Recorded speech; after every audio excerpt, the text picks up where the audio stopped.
It's and it's in that resigned kind of living. Do you know what I mean? Yeah. So tell me how to not only get into the mindset, but how do we keep it going? Well, when you were talking, my next podcast is called They Say It's Your Birthday. And I haven't done the episode because I've had a lot of personal stuff going on, but it's coming up this next week. One of the things I was listening to, his name is John St. Augustine, and he had a broadcast called Life Matters. And he said, we only have 28,000 days on the average lifespan. So when your birthday comes around, it's a great reminder of what we know we have left.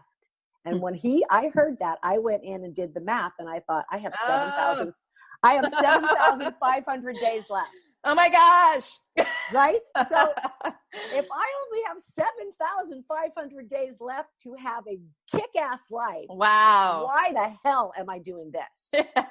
That's awesome. That's what flipped it for me. I'm not kidding. I was just like, okay, now I have 7,498, Wow. And because when you think 28,000, you're like, oh my God, I'll be alive forever. And then you get to be 50 and you're like, we've just narrowed that down. Totally. And so that really, for me, was one of the turning points of saying, I've got to at least every day have a joy. I have to at least every day touch another person's life. I have to at least every day do something kind for somebody. I have to at least every day, I have a lot of people that call me when they're in crisis. I'm that girl. And sometimes I'm like, oh, shoot, if I take this call, I know what this means. But I take it because that's what keeps me alive. Like if somebody else is actually taking the time to say, I need you and I can be there for them, like that makes me feel alive. That's why I'm here. And so if I put all those components into my day and I have a really shitty day, because I do, there's no question that there's days that I'm like, are you kidding me? Will I make it till 5 o'clock today? But if I still have those components somewhere tied into the day, then that 7,500th day is worth it. Now I'm ready to go to the next one.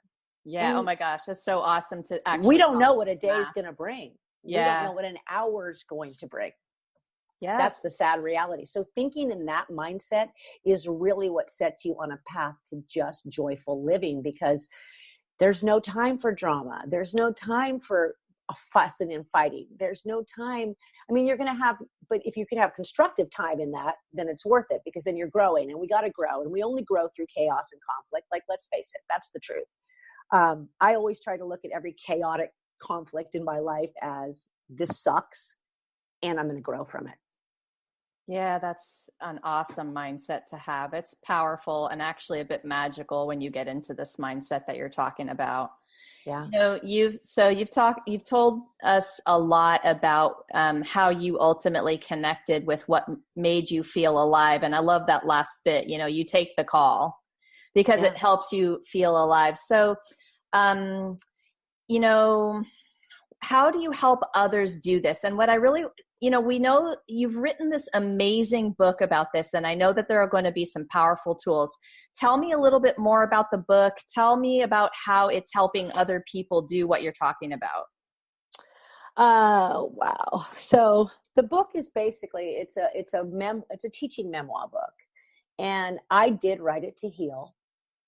When I wrote it, I had really no idea where or how this was going to be a book. I went to a writer's workshop, Hay House Writer's Workshop in San Francisco. It was my first sort of venture out after the drop of the job and everything.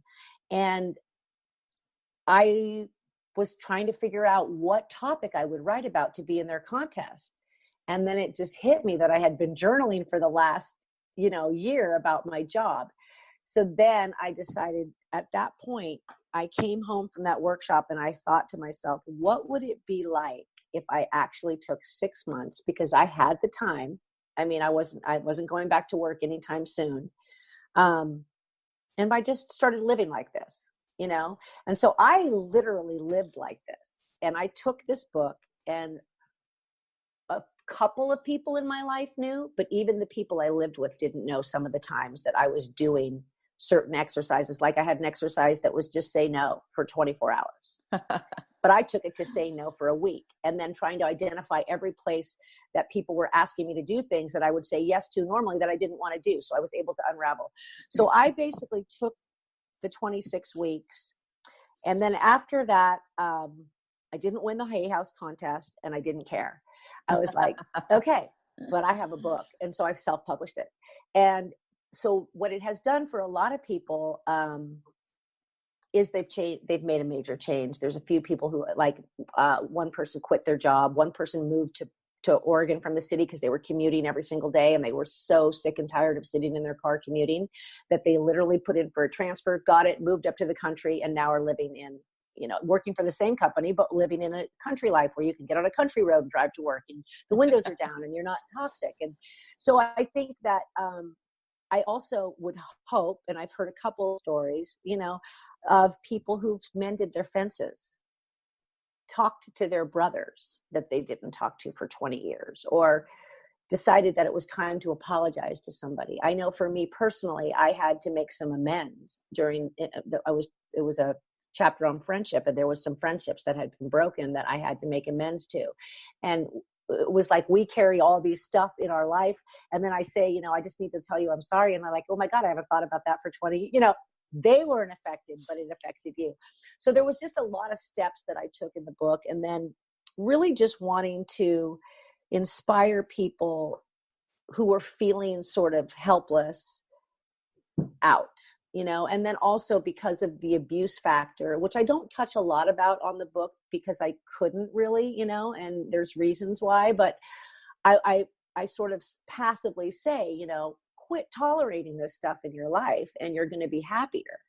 Because the abuse was a big part of it, like I didn't really even know that it was abuse. So our listeners can find your book on Amazon, right? Yeah, Amazon. Okay, and they can go to my website. There's links, and on my Instagram and Facebook, there's links to the book. Okay, awesome. So find Cathy's book and everything, Cathy, at CathyAnello.com. And is that one N or two N's? ANELLO, correct? Yeah, one N. And then, and Instagram, Cathy Anello, Twitter, Cathy Anello, which I do now go, Twitter I actually use now, which I still love Twitter the best of all of them. But I sit around at night and I talk to all the Survivor people, all the Big Brother people, all the, Bachelorette, and I'm like a reality TV fan. And so I use Twitter now to kind of connect with those people there, and not a lot of marketing on the book, but just a little bit, but mostly Instagram and Facebook. All right. That's cool. Our books and our stories are very, very similar, right down to that Hay House conference, by the way. That I didn't win. Yeah. So I know. So funny. But I know you know this too, but I've just learned to roll with the flow. Disappointments, failures, mistakes, whatever. I just don't label them anymore. I just consider everything a stepping stone. And that was a stepping stone for me as well. That is such a good analogy. Such a good analogy. So listen, what do you do when you're not changing the world? I actually, my side hustle is bookkeeping and taxes. So I work really hard during like the certain time of the year that is required. And then I sort of half work the rest of the year so that I can do stuff. So I'm actually writing two things right now. One is a very powerful healing book, Letters to My Life Coach. And the other one is I'm working on a Netflix series that is completely out of my genre, but it is a story based in the 70s. And so I have a writing partner. My brother is a writer in Los Angeles. And so we're working on that. And so I'm doing those two things. Super cool. And then I just really I have 4 amazing grandchildren.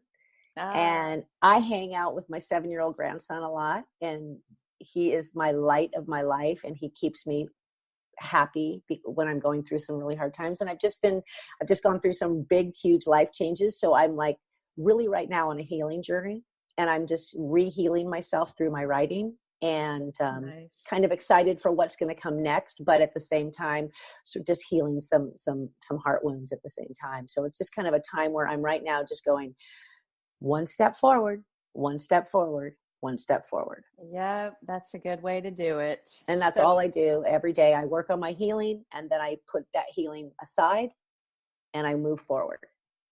and I just put it aside. What do you love to do so much you lose track of time? Boogie boarding and paddle boarding, anything on a lake. Put me on a beach in San Diego and you probably not talk to me for a week at the La Jolla Shores. I love to boogie board. It's my happy place. And it's just the freedom, like the way of a wave, goes out, crashes in. Sometimes it's an easy flow. Sometimes it's too much. You can't take the wave. Like, it's just a lot like life to me. It's just a flow. So the ocean, anything ocean, water, and I live up in a lake town, so we have a lake in the summertime. We paddleboard all the time in the evenings, and really just that relaxing reading. I love to sit at the pool with a book and talk to nobody for hours. That's my joy. That's beautiful, man. You're giving me a great visual on that boogie board. Okay, so listeners, you can find Cathy at www.cathyanello.com. Find her book, find her programs, her podcasts. Go love up her pages and do all that good stuff. Find her book on Amazon. Title of your book is 6 Months to Live, Making Each Day Matter. Oh my gosh, I love that title. Okay, last question for you. What's the one thing our listeners can do to live an inspired life and manifest anything they desire? I have a feeling I know what you're going to say, but let's see what you think. What's the one thing I would say listen to Abraham Hicks, but I love Abraham Hicks. Yes. Well, Abraham Hicks recordings really helped me learn how to manifest by changing my thoughts. And my truth for manifestation is, it's not a magic wand like, oh, I want a new car and it appears. It's, I want a new car and I'm on the computer looking research and I'm checking out how the money is going to come and I make it happen. So I think manifesting is a lot about knowing what you want. Like, for instance, I'll give away a bit of the farm. Nancy Levin wrote a book called Worthy. And she has an exercise in there called 50 Desires. And you sit down, I hope she doesn't get mad that I do this, but no, and you sit down and you write out your 50 desires. And that exercise is life-changing. Yes. Because you get to get as elaborate as you want or as practical as you want. And I can tell you that out of 50 things that I have on that list, maybe 3 years ago when I was working with her, 28 of them have happened. Nice. At least. I don't have 2 Range Rovers and I don't have a case of Dom Perignon in my house. I mean, a refrigerator full of it, but so, I mean, that's I think super. Manifesting is about knowing what you want, writing it down on paper, and then looking for the signs along the way that lead you to what your goal is, and reaching out and taking action steps towards that.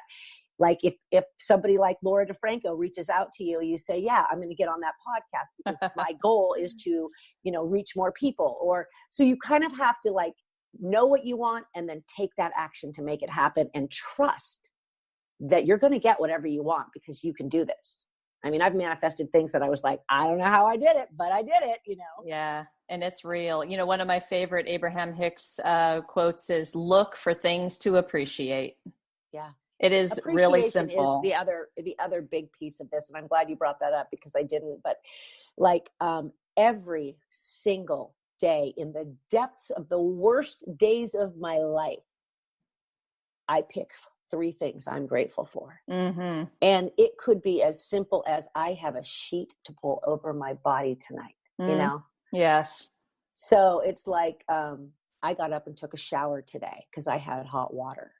And when you're in, and sometimes when you're in those darkest depths, which I've been in before, those simple things can actually enlighten you. And I have a whole chapter on how I had to find gratitude even when I had nothing, because that was what lifted me back up, because there are people who don't have a sheet and people who don't have hot water. So who am I to complain about anything because my little day is emotional, I have to look at the big picture. So that, I think gratitude is a huge part of lifting yourself out of any situation.